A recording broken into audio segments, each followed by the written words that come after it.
코로나 바이러스에 대한 변이 얘기들이 나오고 있고, 영국 변이 같은 경우는 치명률이 높다라고 나왔거든요. 그리고 남아공 변이 같은 경우는 백신의 효과가 떨어질 수도 있다는 얘기가 나오긴 했는데, 남아공 얘기는 공식적인 건 아닌 것 같고요.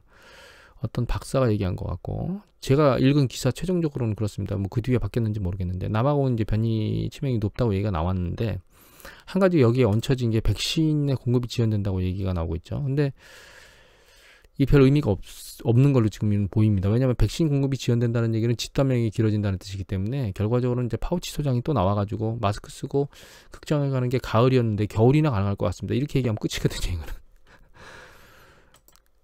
그리고 변이가 이렇게 뭔가 발생할 수 있다고 얘기는 하고 있지만, 실제로 이게 유럽 CDC 데이터를 보면 확산세가 약간 감소했고요. 지난주에 미국, 영국, 이건 월도미터 데이터인데, 영국 같은 경우에는 봉쇄나 이제 독일이, 뉴스에서는 굉장히 영국하고 뭐 유럽의 그 확산세가 봉쇄하고 다르게 세게 일어나는 것처럼 얘기가 나오는 것 같은데, 데이터상으로는, 월도미터 데이터상으로는 계속 감소하고 있습니다. 독일도 마찬가지고. 강력한 봉쇄를 통해서 이 변이의 확산 부분들은 다 잡아내고 있거든요. 물론 미국은 강력한 봉쇄를 하지 않고 있음에도 불구하고 환자 수가 급격히 줄고 있고, 그 다음에 확진율이 쭉 떨어지고 있어요. 물론 아직 변이가 완벽하게 여기서 미국에 전체적으로 창궐하지 않았기 때문에 이렇게 될 수도 있겠지만, 이미 영국발 변이 이후에 상당히 좀 기간이 몇 주 지났기 때문에 이런 정도로 발생하지 않는, 이게 탄력이 떨어진다는 얘기는 뭔가 잡히고 있다는 뜻이거든요. 저는 그렇게 생각합니다. 그래서 코로나 관련된 뉴스 보도는 전혀 시장을 판단하는 데 의미가 전혀 없어 보이고, 다만 백신이 무력화된 변이가 발생했다라고 하는 뉴스가 보도가 나오면 혹시 모를 수 있겠습니다. 혹은 기존에 만들었던 백신들이 생각보다 이 항체를 유지하는 게 적다, 그러니까 기간이 짧다, 뭐 이런 것들. 근데 그런 것들도 사실은 백신이 전혀 효과가 없는 변이가 나왔다는 것 정도가 아닌 이상 시장에 영향이 없을 것 같아요. 근데 한 가지 더 알아야 될 게, 지금 mRNA 백신이 굉장히 빠른 속도로 나왔잖아요. 근데 변이가 나온다 하더라도 거기에 대응하는 mRNA 백신을 만드는 게 굉장히 빠른 속도로 나올 거기 때문에, 지금 코로나 상황에서는 그렇게 심각하게 주식시장에 대한 영향성이 없다라고 봐야 될 것 같아요. 향후 트렌드는. 그 중요한 거는 이제 최근 이슈로 올라온 게 이제 그 비트코인인데, 비트코인 추세가 4만 달러까지 급격하게 올라갔다가 단기간에, 그러니까 굉장히 빠른 속도로 12월 때는 올라가는 속도가 너무 빨랐습니다. 2만에서 4만까지 올라가는 게 한 달도 안 걸렸으니까 너무 빨랐죠. 그러던 게 정점 치고 나서 3만 5천 달러가 깨졌다가 다시 반등을 했는데, 다시 빠른 속도로 내려오면서 3만 달러 초입. 그 다음 날은 사실 장중 2만 9천도 깨졌는데, 추세를 보면 급락, 반등. 근데 올라온 정도가 떨어진 거에 50%는 넘어갔었거든요. 근데 그 뒤에 급락, 반등했는데, 이거는 반도 못 올라오고 다시 밑으로 머리를 내리기 시작했습니다. 3만 달러가 깨질 것이냐에 대한 이슈, 이걸 보는 게 중요하긴 하지만, 저는 개인적으로 이건 깨질 거라고 생각을 하고 있긴 합니다. 근데 문제는 이거 굉장히 많이 빠졌잖아요. 근데 주식시장은 그렇지 않다는 거죠.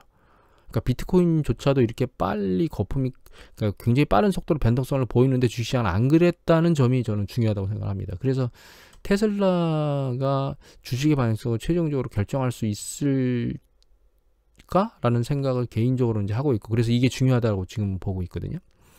근데 이번 주에 이거 말고, 여기 보면 이건 해주라, 한국경제 해주라에 믿을 건 실적본 빅테크주의 질주 한 번 더라고 하는 1월 24일자 기사인데, 거기에 보시면 이제 26일부터 기술주 발표가 나옵니다. 마이크로소프트가 26일 날, 그 다음에 테슬라가 27일, 이거 27일이면 아마 수요일인가요? 근데 이제 우리나라 시간으로 목요일이겠죠. 그래서 테슬라, 페이스북, 애플까지 한 이 정도까지 나오고, 2월 2일까지는 안 보더라도 이 정도 나오면 주식시장이 이걸 보고 어떻게 움직이는가에 따라서 향후 방향성이 결정되지 않을까, 이런 생각을 개인적으로 합니다. 지금 현재 바이든 행정부가 들어온 이후에 행정부 취임식 날 축포를 한번 날렸죠. 그리고 나서 시장이 조금 잠잠해지고 있는데, 바이든 행정부가 들어와서 악재는 결과적으로는 뭐 테크주들을 반독점 제재나 이런 것들을 이제 하는 것, 그건 공공기관에서 많이 지금 소송을 내고 있다고 뉴스 보도가 나오고 있고, 두 번째는 이제 법인세 부분이 가장 큰데, 법인세 부분은 이미 상반기 이슈가 넘어간 게, 옐런 재무장관이 OECD나 다른 국가들과 협상해서 법인세를 인상하겠다라고 하는 점 하나를 이미 얘기했고, 그 다음에 경기가 안착되기 전에는 아예 올리지 않겠다로 얘기했기 때문에 어쩌면 올해 내내 법인세 인상은 없을 수도 있기 때문에 법인세 부분은 물 건너갔고요. 테크주들에 대한 반독점 부분은 그러니까 이게 시장을 강하게 짓누를 수 있는 이슈는 아니라고 보입니다. 이거는. 그러니까 상승 탄력을 누그러뜨릴 수는 있겠지만 시장 자체를 확 밀어내릴 수 있는 이슈는 아닌 것 같고, 그러면 사실 이슈가 남은 거는 경기부양책 이슈밖에 없거든요. 그러니까 긍정적인 이슈밖에 안 남아 있는데, 그나마 지금 탄력을 받고 튀지 않는 게 그나마 다행이라고 생각해요. 사실은 안 올라가는데, 그 안 올라가는 이유가 사실은 이제 뉴스 보도를 계속 보고 있지만, 우리가 보여드렸지만, 여기 보면 이제 가치주들이 끌어오르는 물속에 개구리 같다, 투자자들 이런 얘기도 했고, 그 다음에 뭐 1000만 달러가 넘는 그런 개인 투자자들도 굉장히 고평가 많이 됐다. 그 다음에 뭐 펀드 매니저들이나 기관 투자자들도 시장 중에 고평가된 주식들의 영역들이 존재한다라고 하는 얘기들을 했기 때문에 시장이 상대적으로 지금 안 올라가고 있다고 보고 있거든요. 그러니까 과거에는 기술주나 언택주주들이 그 정도의 레이팅이 돼 있으면 상당히 높다고 얘기가 되고 있는데도 불구하고, 그거를 용인하는 사람들이, 지금 시점이 높은 건데 용인하는 사람들이 존재한다는 거죠. 그래서 대규모로 기관이나 대규모 개인 투자자들이 매도를 하는데도 그걸 떠받치는 개미들이 존재하는 거고, 그런 버블들을 실제로 만들어 놓은, 그런 이슈나 상황들을 만들어 놓은 건 지금 연준이 만들어 놨죠. 그래서 그 심리적인 부분이 지금 안 깨지고 있는데, 그걸 깨트릴 수 있는 단기적인 이슈가 아무리 봐도 없어요. 그 마지막 남은 게 이거예요. 비트코인이 붕괴되는 것. 그 다음에 비트코인은 가치 평가를 할 수 없는데도 굉장히 고평가가 되어 있는 거죠.